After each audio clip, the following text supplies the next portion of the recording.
Queridonas, essa é a terceira aula de ResMate 2 em modo remoto. Eu aproveito para dizer para vocês que essa é a aula mais importante de isostática. Provavelmente vocês vão querer rever, vocês vão ver de novo, desligando tudo, prestando só atenção nessa aula. Por quê? É a aula que vai definir cargas e esforços que vão acompanhar a gente por toda a matéria. Vamos falar um pouco das cargas em estruturas. As cargas vão acontecer em qualquer tipo de estrutura, nem que seja só o peso da própria estrutura. Outras cargas são aplicadas por forças ou outras estruturas depositadas em cima dessa. Essa carga é considerada concentrada quando a área da superfície de contato é tão pequena que pode ser considerada nula para efeitos de cálculo. Do contrário, a gente considera a carga como distribuída.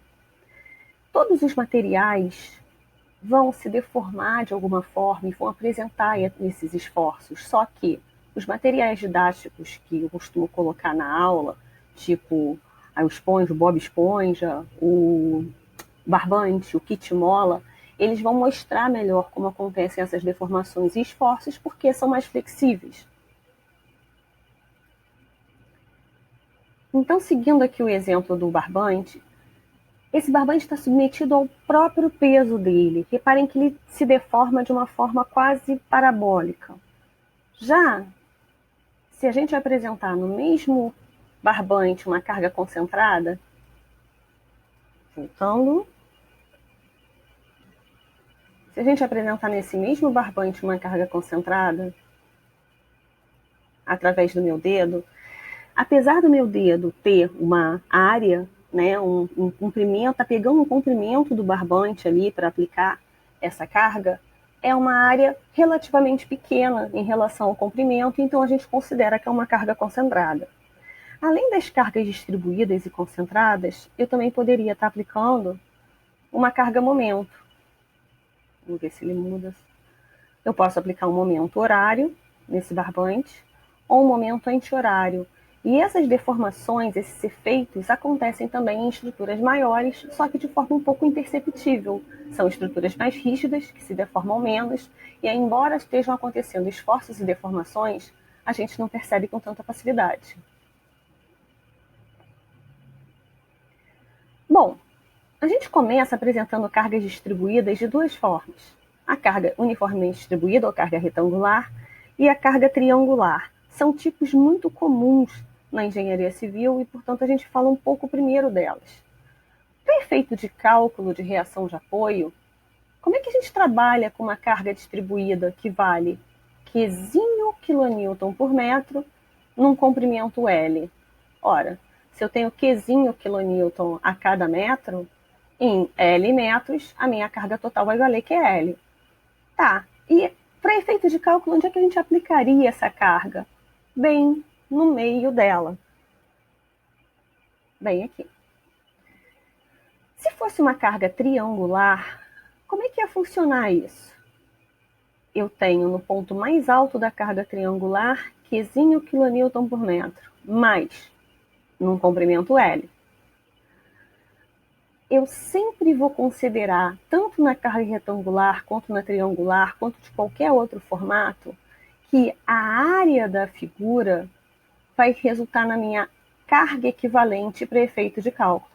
Então, enquanto nessa aqui a gente vai ter Q vezes L, aqui a gente vai ter QL sobre 2. Tá, e onde é que a gente aplica para efeito de cálculo essa carga distribuída? Sempre no centro de gravidade da figura. Então, no caso do retângulo, a gente iria aplicar aqui em L sobre 2. E no caso do triângulo, a gente aplicaria a 1/3 de L aqui, mais próximo ao lado maior. Então, o conceito de carga equivalente, ele acaba sendo muito importante, principalmente quando a gente começa a trabalhar com cargas de formatos diferentes. Não é o foco do nosso curso, vocês vão aprender como usar os conceitos de carga e as relações de cálculo quando aparecem cargas estranhas. Mas, na verdade, a ideia é que vocês aprendam mais sobre os esforços do que qualquer outra coisa. Então, antes que o pessoal entre em pânico, porque às vezes o aluno vê esse sinalzinho de integral aqui e começa a chorar, né, e fala, não vou mais assistir aula porque eu tô em isolamento, eu não vou aguentar ficar vendo aula com cálculo. Calma, eu não vou exigir quase nada de cálculo de vocês, a não ser que vocês saibam integrar ou derivar polinômio, x elevado a n. Sabe integrar e derivar polinômio, para mim já está de boa, tá? Então, vamos continuar. Vai valer, então, para qualquer tipo de carregamento, como se a gente pegasse as cargas aqui no intervalo de seção ds, o valor da carga que está aplicado nela. Então, acaba sendo a área da função de carregamento, certo? Mas, o que isso realmente interessa para a gente, o que é mais importante nessa aula, não é nem falar sobre o carregamento, mas falar e principalmente definir quais são os esforços que a gente vai estudar. Os esforços seccionais é quando a gente pega um corpo em equilíbrio e vamos dizer que a gente passe um plano cortando ele numa seçãozinha S, ok? Ora, se esse corpo está em equilíbrio, se a gente totalizar todas as forças que estão do lado esquerdo e do lado direito, a gente vai achar zero. A soma das verticais tem que dar zero, a soma das horizontais tem que ser zero, o somatório dos momentos em torno de qualquer eixo tem que ser zero. Agora, quando a gente passa um plano aqui, se a gente totalizar só o que está de um lado ou só o que está do outro lado, a gente vai ver o que está acontecendo de esforço nessa seção. Será que essa seção está sendo esticada? Será que ela está sendo comprimida, flexionada? O que acontece na seção de um corpo em equilíbrio é que vai definir os esforços e depois, lá nas outras resmates, definir se essa seção resiste ou não aos esforços que estão atuando nela.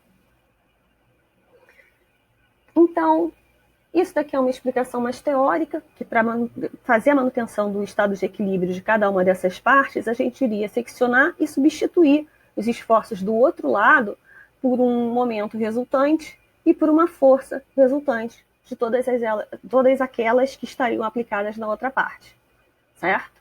Bom, para achar os esforços, a gente tem que quantificar tudo que está atuando de um lado ou do outro da seção. Se a gente usar todas as forças, o que vai acontecer? A gente vai achar zero, tá? Então é importante não confundir o somatório de forças e momentos, que são as equações de equilíbrio que a gente usa para o cálculo de reação de apoio, com as equações que devem ser usadas para o cálculo dos esforços seccionais. No primeiro caso, para achar a reação de apoio, a gente usa todas as cargas atuantes na estrutura. Já no segundo caso, a gente vai usar só um dos dois lados da seção. Até porque, de novo, se a gente for usar todas as cargas, o resultado vai ser zero. E, claro, se a gente totalizar todas as forças e momentos da parte A, a gente vai achar algo em sentido contrário ao total de todas as forças e momentos da parte B.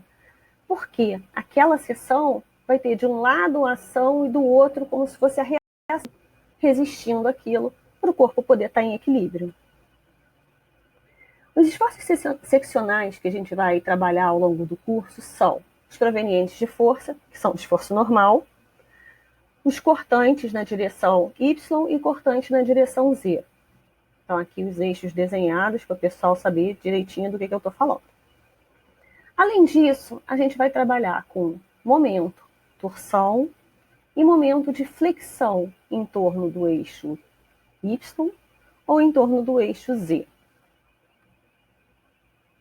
Enquanto a gente estiver trabalhando no plano do quadro ou no plano da apresentação, a gente vai se preocupar mais, óbvio, com algumas direções do que com outras.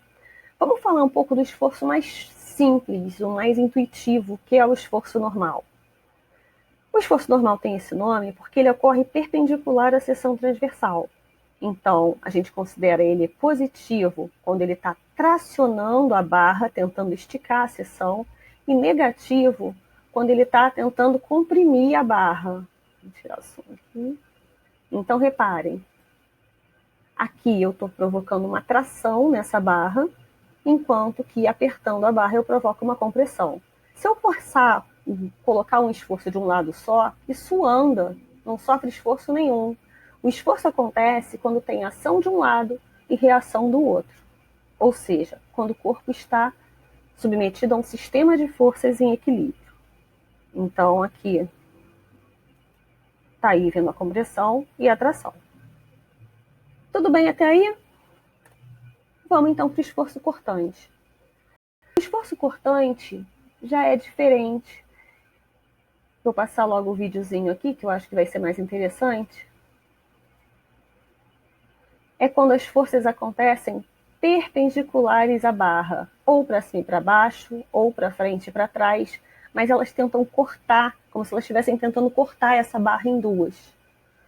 A gente considera o esforço cortante positivo quando o binário que forma essas forças parece atuar no sentido horário. Então, reparem, aqui essa força subindo do lado esquerdo e descendo do lado direito parece formar um binário no sentido horário, portanto, o cortante é positivo. Já aqui, cortante negativo. Vamos falar um pouco do momento fletor. O momento fletor é muito importante nas engenharias, é o que acaba sendo usado como cálculo em várias outras situações, em várias outras disciplinas. O fundamental, é como se fosse o esforço fundamental na engenharia, é considerado o momento fletor. Ora, o momento fletor nada mais é que uma flexão. Então, reparem, o que é mais comum na engenharia? O mais comum na engenharia é justamente quando entre dois apoios eu aplico uma força entre dois, uma carga distribuída entre dois apoios e a flexão acontece como se tivesse comprimindo a parte superior e tracionando a parte inferior. Esse é considerado o momento positivo por ser o mais comum. E ele é considerado negativo quando a gente tem, por exemplo, estruturas que estão em balanço, ou seja, elas estão presas de um lado e aí o carregamento acontece do outro lado, como se fossem as marquises e varandas, certo? Por que isso acaba sendo tão importante no curso de engenharia? Além de ser relevante em vários cálculos e ser uma matéria que é muito usada em qualquer concurso nas áreas de engenharia, é importante a gente pensar no que acontece nas estruturas de concreto armado. Vocês já ouviram falar em concreto armado? O que é o concreto armado? É o concreto com armadura de aço mergulhada dentro do concreto. Para que serve isso? Vocês já tentaram espremer um giz? O giz ele é muito resistente à compressão. Se você comprimir o giz no sentido longitudinal dele, ele é muito resistente, mas ele não é nada resistente à tração. Assim são as estruturas de concreto também. O concreto ele também é um material poroso e ele também vai ter muito mais resistência à compressão do que resistência à tração. Quando o concreto é tracionado, o que acontece com ele? Pequenas fissuras. Então, imagina que o pessoal acostumou, né, a colocar barras de aço do lado tracionado dessas estruturas. É horrível quando o mouse não está muito sensível. Então, o que acontece? Quando a gente troca isso por uma marquise, as estruturas de aço, as barras de aço que costumavam ficar embaixo, porque era embaixo que costuma ser mais tracionado, é embaixo que a gente chama de armadura positiva do momento, porque é a armadura que resiste ao momento positivo, o que traciona a parte de baixo. Quando acontece isso aqui nas marquises, a parte tracionada é a parte de cima. Então, às vezes, o cara vai lá, ele está acostumado a construir, mas ele não entende muito de cálculo estrutural. Ele faz por experiência. Por experiência, ele está acostumado a colocar a armadura na parte de baixo. O que acontece numa varanda ou numa marquise quando a armadura de aço está só na parte de baixo? A parte de cima, que está só com concreto, vai fissurar, vai quebrar e isso aqui vai ficar pendurado. Então, além dessa importância em estruturas de concreto armado, todas as estruturas vão estar submetidas a momento, e como eu comentei com vocês, o momento de inércia das seções é o que é mais importante na resistência à flexão. O outro esforço que a gente vai ver, só que mais lá para o final do período, é o momento torsor. O momento torsor nada mais é do que realmente essa torção que a gente faz com o bob aqui, ó. Só que é importante lembrar do que a gente falou da aula passada, daquele lance da regra da mão direita. É complicado representar um momento em perspectiva, uma seta curva aqui em perspectiva, para dizer para que lado isso aqui está girando. Já pela regra da mão direita, o meu polegar apontando para a direita é esse sentido de rotação, enquanto o meu polegar apontando para a esquerda é esse o sentido de rotação. Tudo bem até aí? Então a gente considera o momento torsor positivo quando as setas parecem estar saindo da seção transversal, as setas duplas da regra da mão direita. E a gente considera o momento torsor negativo quando essas setas duplas parecem estar entrando,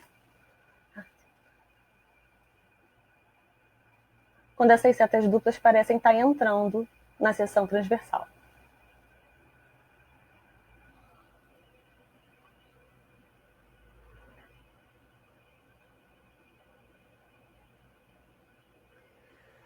Vou fazer exemplos para ver se isso fica claro, e esses exemplos é daqueles que é bom vocês tentarem fazer. Como eu falei, é o primeiro contato de vocês com esforços, então vamos fazer daquele jeito da segunda aula. A gente vê o enunciado, faz os cálculos, enquanto isso vocês pausam o vídeo e depois vocês vão ver o que acontece. Como na aula anterior a gente já calculou essas reações de apoio, primeiro a gente já parte direto dessas reações calculadas para então calcular o que está acontecendo em termos de normal, cortante e momento fletor nessa seção S. Será que a gente tem esforço normal na seção S? Será que tem forças na direção da barra puxando ou esticando essa seção? Será que tem cortante na seção S? Será que tem forças de um lado numa direção e do outro em outra direção vertical, tentando cortar, como se estivesse cortando essa seção? E flexão? Será que se eu totalizar as forças que estão ligadas por um lado, ou totalizar as forças e momentos que estão ligados pelo outro, eu vou achar momento fletor nessa seção? Quanto valem eles? A gente pode fazer uma tabelinha e eu já digo para vocês que não tem torção quando a gente está trabalhando no plano do quadro.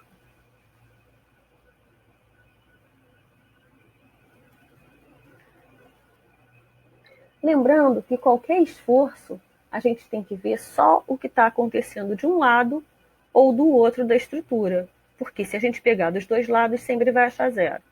Vamos lá. Não temos esforço normal.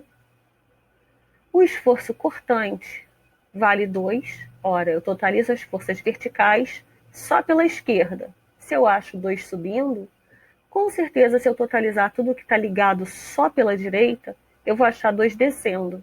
Isso nos dá um cortante que parece um binário em sentido horário, portanto, um cortante positivo. O momento, a gente vai calcular o momento em relação à seção S, vindo apenas por um dos lados. Se aqui eu tenho 2 vezes 2, eu tenho um momento do lado esquerdo, e reparem que é por isso que eu falei que não era legal vocês gravarem que horário é positivo ou horário é negativo, porque, na verdade, o que a gente tem é sempre um par de momentos. Enquanto do lado esquerdo eu estou aplicando um momento horário, do lado direito eu tenho que ter uma reação no sentido anti-horário. E é isso que gera um momento na seção que vale 4 kN. 2 vezes 2, se a gente olhar por esse lado, ou se a gente olhar por esse lado, a gente vai usar o 8, a gente vai usar o outro 8, e a gente vai usar o 2 vezes 6. E aí a gente vai achar 4 também, só que esse 4 aqui estaria no sentido anti-horário. Portanto, momento positivo, que é o momento que traciona as fibras de baixo. Dito isso, tem mais um exemplo para vocês tentarem fazer. De novo, vale a pena pausar, tentar resolver sozinhos, ver se vocês estão entendendo o conceito e depois seguir para a explicação. Como é que a gente calcularia os esforços seccionais nas seções SI, S1, S2, S3? O primeiro passo para a solução desse tipo de exercício é sempre calcular as reações de apoio que a gente também já fez na aula anterior. Então, estão aqui as reações, ok? E a partir daqui, a gente começa a preencher o quadro. Reparem que na seção S3 tem uma força aplicada bem em cima da seção S3. Portanto, o cortante da seção S3, a gente vai considerar essa força embaixo da seção S3 ou em cima da seção S3. Essa força está perpendicular à barra, mas está bem em cima da seção que a gente quer considerar. Então, a gente acaba dividindo essa seção numa S3 da direita e numa S3 da esquerda. No caso, como é uma seção, uma barra vertical, a S3 inferior e a S3 superior. E aí a gente vai fazer o cálculo do cortante numa seção 1 milímetrozinho abaixo de S3, que seria a S3 inferior, e 1 milímetro acima de S3, que seria a S3 superior. Será que a gente vai ter esforço normal na seção S1? Quanto vale? E na seção S2, será que tem forças na direção horizontal provocando esforço normal na seção S2? Ou só por esse lado, ou só por esse lado de S2? E na S3, será que a gente tem esforço normal em S3? Mesma coisa a gente vai fazer em relação ao cortante e em relação ao momento. Então, tem aí já as respostas de normal e de cortante. Então, o esforço normal na seção S1 é 1 tracionando, puxando a seção S1 para baixo. Ah, mas e esse 4 aqui? Esse 4 aqui está ligado à seção S1 por cima. Então, tudo que está ligado à seção S1 por cima, esse 4 e esse 5 entrariam como ligados a S1 pela parte de cima. Então, olhando por baixo, eu tenho 1 puxando, olhando por cima, eu também tenho 1 puxando. Na seção S2 não tem esforço normal, e na seção S3 a gente tem uma compressão de 5 kN. Já o cortante, na seção S1 a gente não vai ter cortante. Se a gente olhar quem está ligado por baixo de S1, não tem nenhuma força perpendicular à barra. Logo, se a gente totalizar todas as forças perpendiculares da barra ligadas acima de S1, também não vai ter cortante. Na seção S2, a gente tem que olhar tudo que está ligado pela esquerda ou pela direita. Então, o nosso cortante vai valer menos 5. Se eu tenho 5 kN descendo do lado esquerdo, com certeza, se eu totalizar o que está do lado direito, eu vou achar 5 subindo. Portanto, parece um binário no sentido anti-horário, um cortante negativo. A seção S3 é aquela que eu falei para dividir. Se a gente colocar a seção um pouquinho aqui embaixo, inferior, o cortante dela vale 2. Já se a gente colocar a seção um pouquinho acima de S3, a S3 superior, e olhar tudo que está ligado a ela por baixo, a gente vê esse 2 e esse 2, eles se anulam. Portanto, o cortante da seção S3 superior vale 0. O mesmo raciocínio vai ser feito para momento. O momento na seção S1 vai ser 0, porque não tem nenhuma força abaixo da seção S1 que produza momento nela. Já o momento na seção S2, a gente teria que considerar esse 4 vezes 1 e esse 1 vezes 3, produzindo um momento que, pelo lado esquerdo, atua em sentido anti-horário.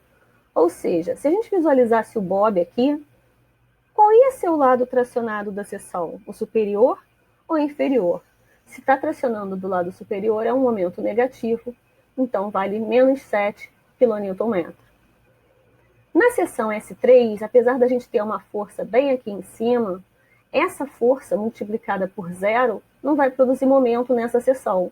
Quem vai produzir momento na seção S3 é ou tudo que está ligado a ela pelo lado de baixo, né, por baixo, ou tudo que está ligado à seção S3 por cima. Como aqui por baixo está mais fácil, se eu tenho 2 vezes 2 produzindo um momento horário embaixo da seção S3, significa que com certeza se eu totalizar tudo que está acima, eu vou achar 4 anti-horário. Com isso, eu vou estar tracionando qual lado? Se eu aplico numa barra vertical uma força embaixo para a esquerda, eu traciono um dos lados. Se eu aplico a força para a direita, o outro lado.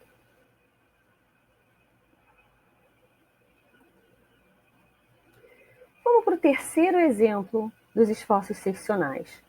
Esse vai dar um pouquinho mais de trabalho, mas isso eu já coloquei na lista de exercício que está lá como atividade para vocês. Calcular os esforços seccionais não, mas calcular as reações de apoio disso aqui. E depois de calcular as reações de apoio disso aqui, que é um dos exercícios, vocês podem, então, calcular os esforços seccionais na seção S1, que é bem onde está aplicado esse momento aqui, ó, que vale 4 kN, e calcular os esforços seccionais na seção S2, que está aqui entre a carga triangular e a carga retangular.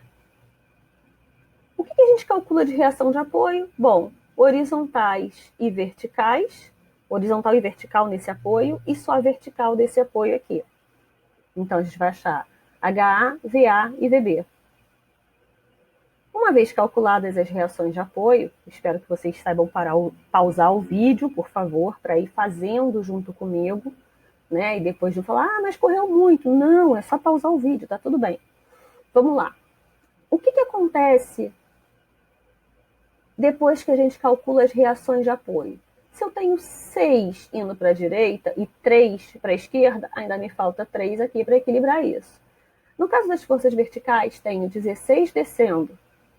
Tem uma carga equivalente aqui que vale quanto? 4 vezes 3 sobre 2, outros 6 descendo. E aqui eu tenho 8 vezes quanto?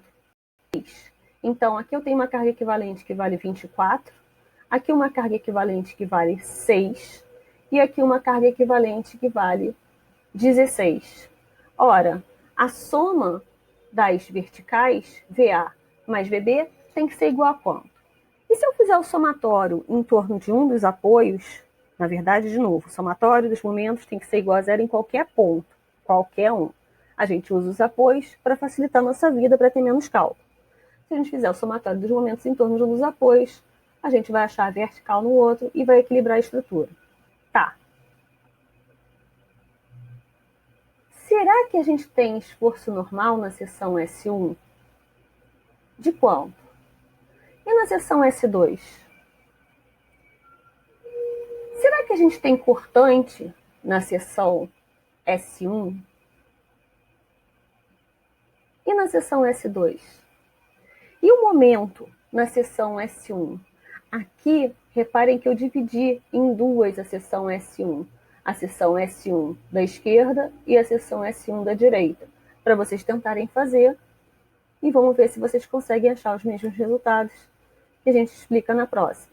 Então, na seção S1, a gente vai ter esforço de compressão, ora, tem 6 e 3, se a gente olhar só pelo lado esquerdo, então a gente tem uma compressão de 3 kN. Na seção S2, a mesma coisa, ou eu olho só para o que está desse lado, ou eu olho só para o que está desse lado.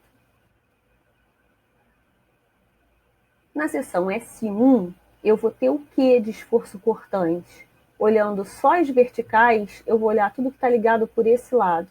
Se eu tenho 28 subindo e 16 descendo, é como se eu tivesse 12 subindo, que é o valor do esforço cortante na seção S1. Já na seção S2, além desses 12 que eu já tinha subindo, do 16 e do 28, agora me apareceu 6 descendo. Então, o total de forças ligadas a S2 na vertical pela esquerda vale 6 para cima. Com certeza, se eu totalizar todas as forças ligadas a S2 pelo outro lado, eu vou achar 6 para baixo. Está aqui o valor do cortante na seção. Vamos ver agora os momentos. Calcular o valor do momento imediatamente à esquerda da seção S1, eu vou usar o 16 vezes 3, o 28 vezes 1. Acho o valor do momento, que vai estar tracionando as fibras superiores, portanto, é um momento negativo. Já na seção S1 da direita, eu agora pegando todo mundo que está ligado pelo lado esquerdo, eu vejo o 16, eu vejo o 28, só que agora o momento aplicado, que vale 4 kN, também está do lado esquerdo.